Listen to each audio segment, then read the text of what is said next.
Hi, Nick and Troy. I'm Michael out with Asian Feed. It's great to be with both of you today. Hi, What's up, Michael. Michael? How you doing? Nice to meet you. And just to start off, this film is, of course, based on the beloved graphic novel. What about the story do each of you think resonates so deeply with audiences? It's the character of Nimona. Yeah. Nimona is incredibly fun. She could shapeshift into anything. Um, but at her heart, like she's a misunderstood character in a kingdom that is, sort of built against and around her. That misunderstanding is something I think we all feel. So this movie is a love letter to all those who've ever felt misunderstood.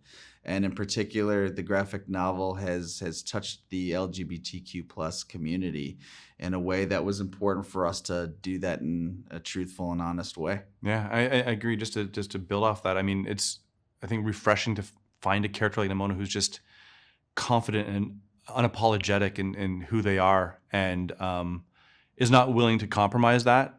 I mean, this is a character who could be anything she wants. She can turn into anything. She could fit in to whatever the expectation is perfectly, and yet, she chooses this form of a pink-haired punk rock, you know, uh, character, and that really is saying like, I want to be seen. I want you to get to know me, but I'm doing it on my terms. And I think that was just there's something really exciting about that character. I think it's really appealed to a lot of people.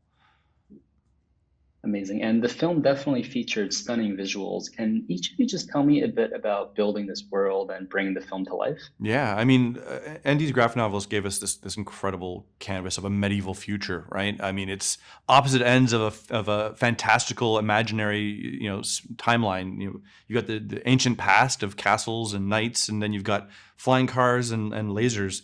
So, I mean, there was such a broad range of what this world could be. So it always was important for us to make sure we brought it back to the narrative, brought it back to the themes we were trying to say, give it a purpose, right? And the idea of that medieval future, a society that's built a wall around itself, closed itself in, and has moved forward in time. I mean, they've got technology and flying cars, but because they've walled themselves in, their way of thinking has stayed very stagnant and very old. It hasn't grown with the time that has moved forward. So it was always making sure we represented that idea as we were building out this fantasy world. Amazing. And as a final question, this film definitely featured amazing voice performances. What was it like working with this cast? They were amazing. They were amazing. I mean, everybody in this cast is not just a great performer. They're not just funny, but they also really believe in the themes of the film and what each of their character represents along those themes.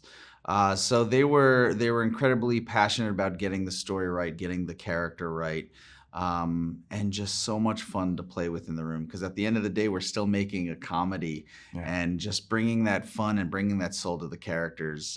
You couldn't ask for a better cast. Amazing. Thank you both so much for your time today. It was an absolute pleasure, and I hope you have an amazing rest of your day. Appreciate it. Thanks. Mike.